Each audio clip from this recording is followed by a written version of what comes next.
His grandfather was kind of on his last moments. I showed them to my mother, and that was the story that she picked up. Yeah, it is a sandbox game, completely open world. I added the inverse kinematics and other physics stuff to make it look a little bit natural. Hi guys, myself Hamzah. I'm the founder at Meteor, and you're watching Games Made in India on IGN India.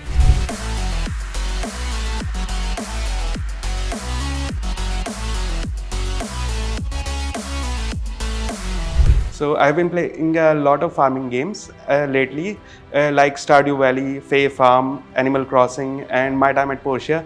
But there was always this one thing missing in all those games, that the sky aspect, the exploration of sky wasn't there in any of these games. So I always wanted to explore the sky, like what is in the sky, what are in these clouds, what are on the stars and everything. So I thought of making a game where you can explore the skies.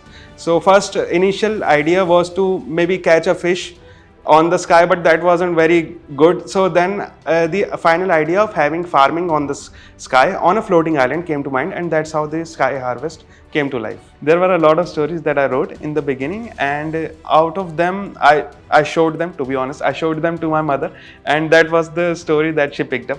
So that's the one I'm using right now. Sky Harvest is a 3D open world game, and it is mostly inspired by the art style likes of Fortnite and Firewatch and Townscaper. So I want the art style and the aesthetic to go very cozy and chilly. This is a game where you can grow your harvest, own crops, own potatoes, own tomatoes, and you can cook anything that you want using your own homegrown items, and you can serve it to your friends, you can gift it to your neighbors, and or maybe if you want, you can sell it to the merchant for a small profits. So I've been making games from almost a decade now, since 2014, and I've been making games as a solo indie dev only since then. So there are a lot of challenges that I have faced till now, but the main crucial challenge that I have always faced was that there was nobody to tell me that I'm making a bad game or a good game. I'm making a right decision or a wrong decision, like the player should jump or not in this game, or the player should be able to swim or not. So this was the main challenge that I have always faced. Since the initial days of Sky Harvest, I have been uploading the devlogs videos on the YouTube channel, and that's how I have grown a little bit of community of players from all across the world. They are helping me in shaping the Sky Harvest and providing feedback. So that's how I overcome this challenge. This team approached me for submitting the game Sky Harvest on the portal. Sky Harvest demo was very much played by other players, so maybe this team thought that it is a nice game. So when I submitted the game got a very good attraction, and it immediately shoot to the first page of the Steam, and it stayed there for a whole week. That's when I gathered 1500 new players, around 1000 subscribers on YouTube channel, and a lot of new players joined the Discord server.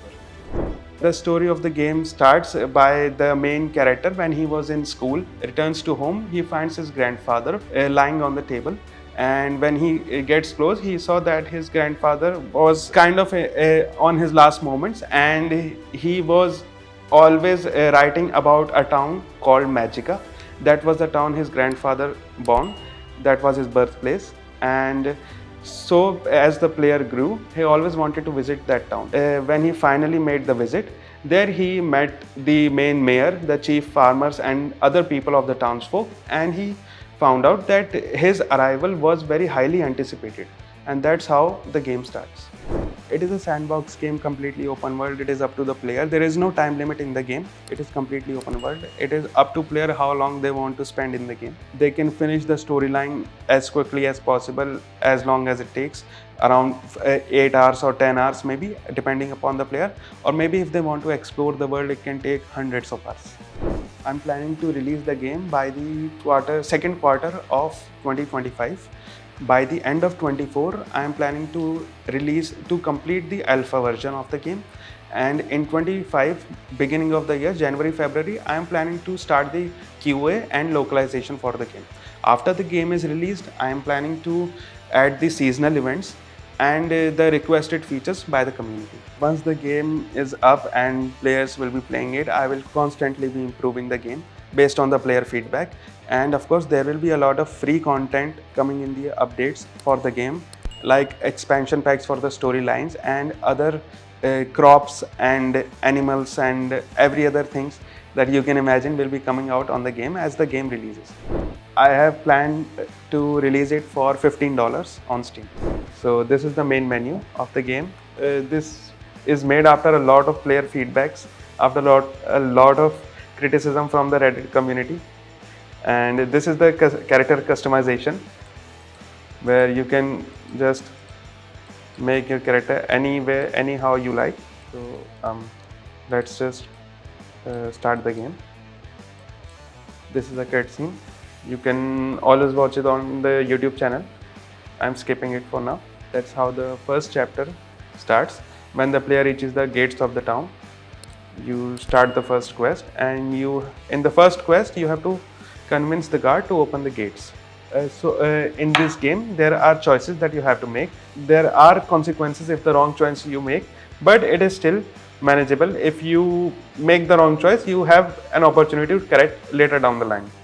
So once you reaches the town, there are a lot of town folks that you have to first make acquaintance of, and then you will be able to explore the main city and the main storyline of the game.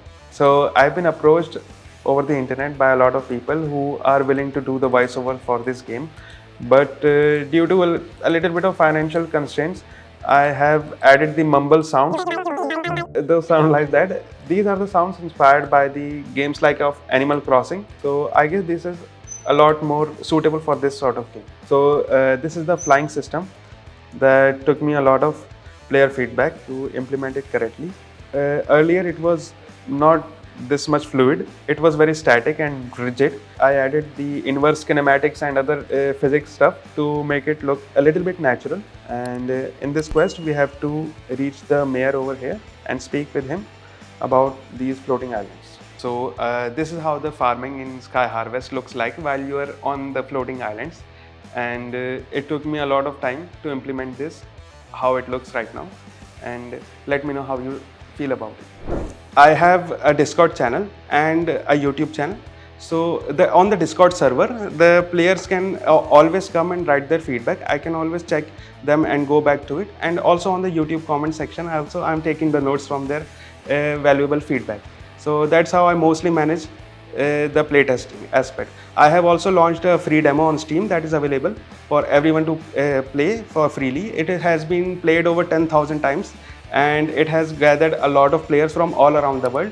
And it is also helping me to gather a very free play testing. The comment with most likes, the most replies, and also on the Discord, there is always a particular feature जिसके ऊपर सबसे ज़्यादा which is talked about, which is everyone upvoting. So that's something that always catches my eye.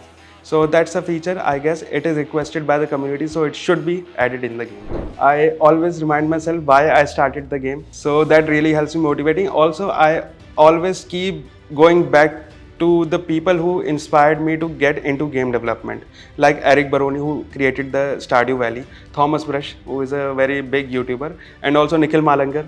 He also making quite a few games and quite a few buzz on YouTube. So these are the few people that I always look for inspiration. And mostly I also keep reminding myself the vision that I had before starting the game. So that is something that is worth waking up every day. The biggest support system that I can think of right now is my mother. She has been the playtester of every game, first playtester of every game that I have made. And she really likes playing Sky Harvest. And she just keeps pushing me towards completing the game. So that's the last thing I believe is the one stopping me from giving up on the game. Thank you so much guys for watching Games Made in India on IGN. This is Sky Harvest, my game that I've been pouring my heart into from last year, and it is available on Steam for you to free download, and it will be released next year. I'm counting on you that you will try it at least once. Thank you so much for watching. Make sure you subscribe to IGN India.